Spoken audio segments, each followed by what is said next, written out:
Hey friends, welcome back to another video. My name is Emma Lefebvre, and today I am recreating one of my first ever watercolor floral paintings. So let's jump right in and start.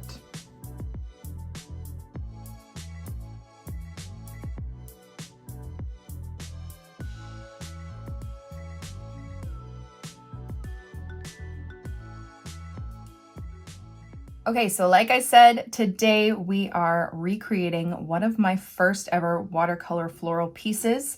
For those of you who don't know, I started dabbling with watercolor back in 2016, end of May, and kind of June is when I first started, and I bought a Canson watercolor sketchbook and this cheap watercolor Artist Loft palette from Michaels, which I believe was like $7.99. This is the palette. It's fairly dirty now because this is what my son uses. And dollar store brushes, not this exact one, but a dollar store brush. So this is a dollar store brush. And I started painting florals. So we are going back pre-YouTube days to recreate this floral piece, which is one of the first that I did. I do have a video of a sketchbook tour from when I first started out where I go through all of these paintings. So if you want to check that out, I will link it below. But this is the painting I picked, and I don't know if you can tell, but I mean, obviously it's beginner work, but the quality of the paints is very chalky. That's what these are. And I just didn't really have an idea of composition, use of color, materials, all that stuff. I was a complete beginner. So this is a painting we are going to recreate how I would do it now. So it's not going to look exactly the same, obviously. I'm going to take inspiration from this painting and recreate it how I would now, but with the same materials to show you the difference of skill level. Yeah, so this is the painting. It's crazy to look back and think this is something I did so long ago. It's so funny, like I was into quotes and plants and all that stuff. Like, I would love for you to see the up close view of this quality of paint. Like, you can rub it right off on your hands. It's not great, but this is what I started out with. So let's jump in. I am using my Artist Loft palette from ages ago. I don't have the Canson watercolor sketchbook anymore. I do have this mixed media one, which is actually thinner. It's only 160 GSM, so it's even thinner than that paper that I did it on. But I got my dollar store brush, and we are going to try to recreate the painting. I am going to try and put a little view of this painting while I paint somewhere on the screen, and let's jump in. So I'm going to walk you through how I would do it now. So first of all, the color choices, they were okay, but I think I'm going to change it up just a little. I'm going to stick with the pink. So let's wet up these paints first, these chalky paints. I'm going to stick with the pink, but I might add a peach color in there too. So I'm going to do the 3 flowers, the 3 roses, which I attempted to do. I had never taken a class on florals at this time before, but let's start with the pink one. So, and this is a dollar store brush, and it's actually not that bad, a round brush. And I don't think I was using a round brush at the time of those paintings, so that was another issue. Okay, so now that I've actually practiced and I've been doing this for a long time, I know how to do roses to make them actually look like roses. So I'm trying to use more pigment towards the center. And you will see like a difference, obviously, in skill level, but materials do have a lot to do with it. It's not as easy to work on. Okay, and the bleeds are gonna kind of be all over the place just because the paper's really thin, the paint is really chalky. It's not the best to work on, so you're gonna notice definite quality differences. Okay, I'm just adding more water because I want to make it kind of fade out a bit, which is something I didn't do in my first painting. I'm going to go back in with some more color. And I don't think I'm going to be able to get many color bleeds with this paint or paper, so that is going to be different than I usually do with my higher quality materials. Okay, and then I'm going to add some pink to this yellow over here. See if I can get a different shade. Change it up just a bit.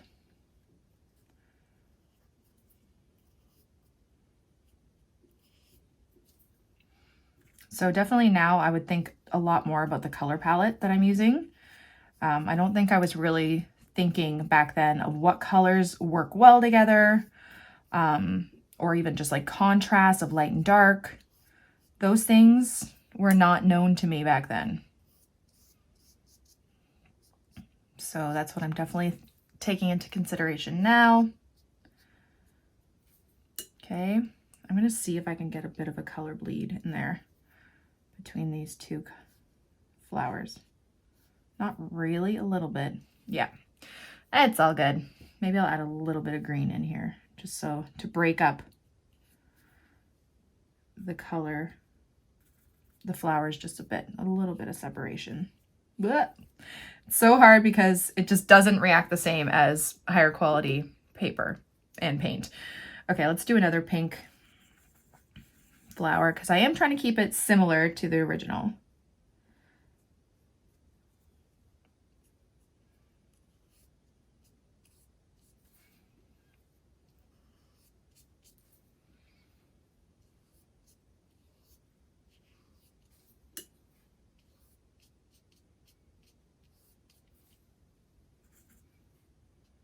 So things that have helped me develop my skill since the beginning definitely is, you know, watching others and taking classes and just practicing every day. So I did take a workshop with Stephanie Fehrenbach back in the day, which helped tremendously. She is who I learned how to paint florals from.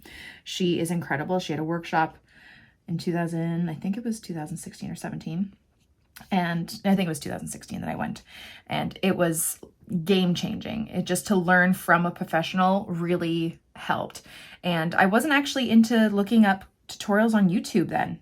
It just wasn't as common, I think, back then. I mean, maybe it was, I just didn't know.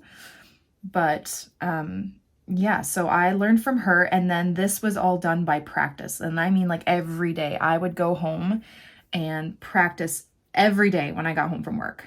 So I'm just gonna mix some brown with my green, because one thing I didn't do with the last painting, the greens look a little bit more fake. They're a little bit too bright. I want a more natural green. So now I'm gonna try and frame these flowers, or the flowers, which is something I didn't know how to do before.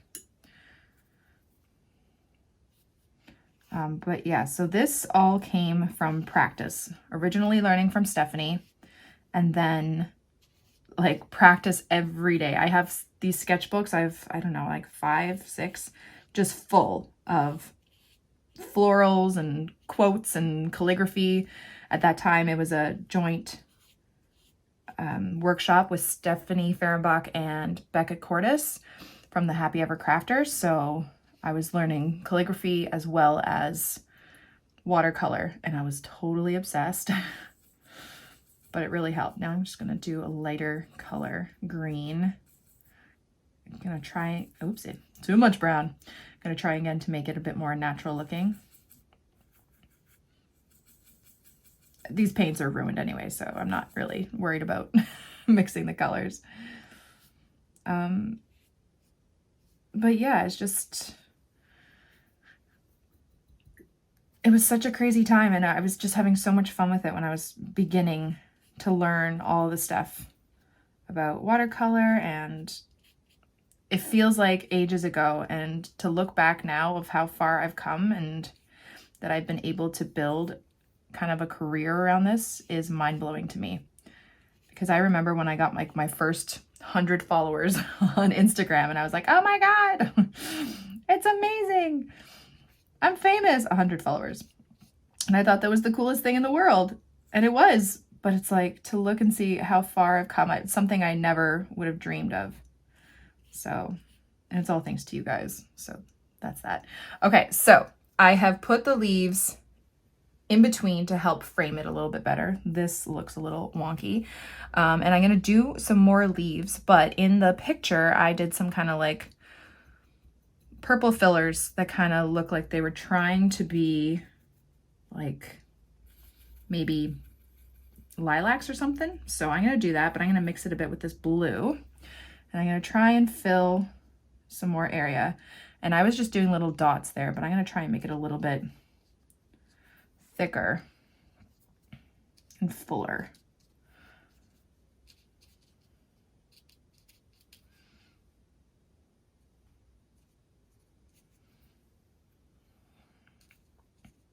Sorry if my thoughts are all over the place. I'm trying to talk to you guys about this all, and I'm also trying to focus on the painting, and it's just all jumbled up in my brain. So I'm really using the shape of the brush to get these lilac kind of shapes, petals, the teardrop shapes. I'm just dabbing. And I think in the other one I was like just like stippling like this, but I kind of like this fuller look a bit better. So that's kind of what I would change now. And I'm also using mix of the purple and blue to get a little bit of difference of color in the petals. Let's do one here. And I think another difference between my beginner work is putting the leaves closer together. So if you look at the stems of all the leaves, there's like this long stem and then leaves. So there's like all this white space, which is totally a beginner move, which is totally normal. But one thing you want to try and do is have these short little stems and have these leaves come out and really kind of frame it nicely so there's not a lot of white space. You want to move them closer together so it's like bunched. If you look at a bouquet, you're not going to see these long stems in between the flowers. It's all kind of gathered together. So try and like, let me just, I know it's already on screen, but see this long stem? You really want to bunch it a bit more around the flowers so it looks fuller instead of all this weird white space. That's a little tip. Let's put some of those greenish, bluish colored leaves in there too, because that's what I did on the other painting. So now I'm going to start to do a longer stem. I don't like this color though. Try and make it a little bit more natural. And you can do a longer stem, but I'm still making it quite full. You know what I mean? This looks like eucalyptus now, which is cute. Okay, the leaves aren't too far apart. They can overlap some of the others a little bit too.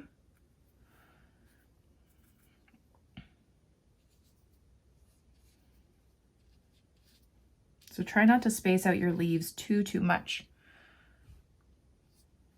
And I'm just trying to evenly put them around too. I don't want it like completely symmetrical, but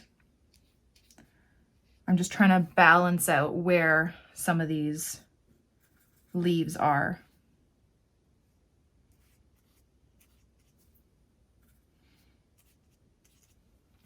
And I'm also changing up the shape. So if you look at this one, all the shapes of the leaves are the same. There are some bigger, some smaller, which is good contrast, but they're all the same shapes of leaves. Here I'm trying to make these like bluish green ones a little bit rounder to look like eucalyptus. And then these ones are all kind of similar. And then we might even add some darker leaves in there for a bit more contrast in shape. I like these eucalyptus ones. Actually, I'm going to take off some of the water.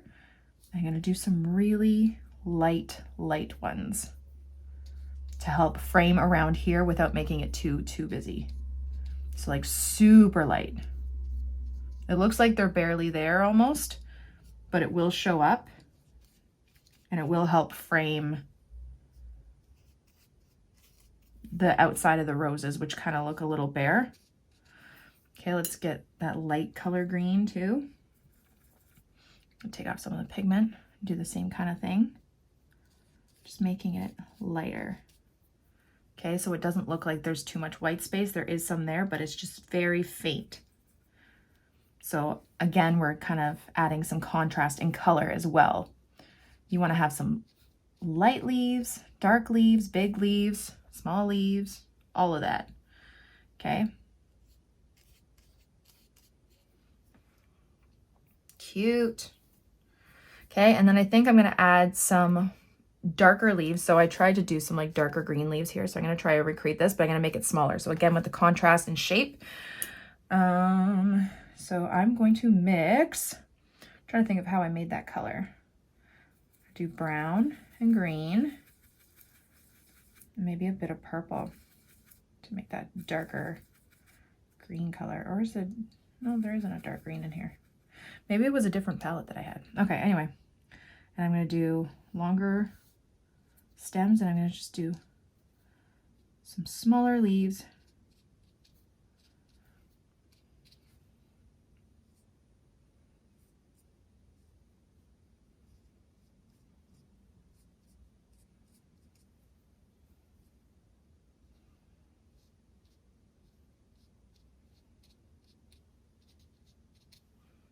See, it just kind of adds something to it.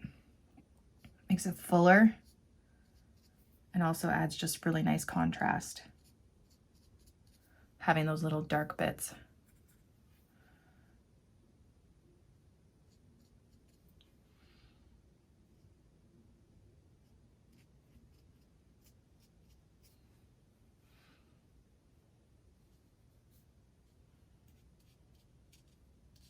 This brush is starting to lose its shape a bit. And that's how you know it's a dollar store brush.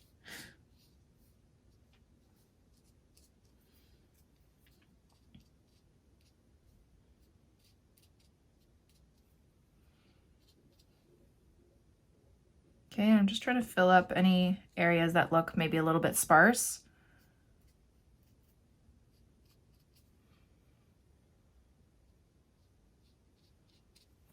Like that. And I think it looks so pretty. And that's with like the cheapest of the cheap supplies that I have. So there is the difference. There is my old painting versus my new. Composition has become so much better. But yeah, that's the difference. So my biggest tip for beginners, which is something I clearly used to do, which you might too, is really kind of condensing those leaves together to make it a little bit more fuller. So you don't want to see this big line of stems, okay? So you can see with each stem here, like you only have these little bits of stems and you have some nice lush leaves around them, okay? You see too much stem on here and it creates more white space and it just doesn't look as full. It just doesn't work as well. So that's my biggest tip for, you know, recreating this painting and kind of seeing where I've come from and where I've gone with this. And I hope this was helpful. That was actually a lot of fun. Thank you guys so much for watching my video. I really hope you liked it and I hope you learned something. Don't forget to subscribe to this channel and follow me on Instagram for even more. Have a great day, guys. Bye.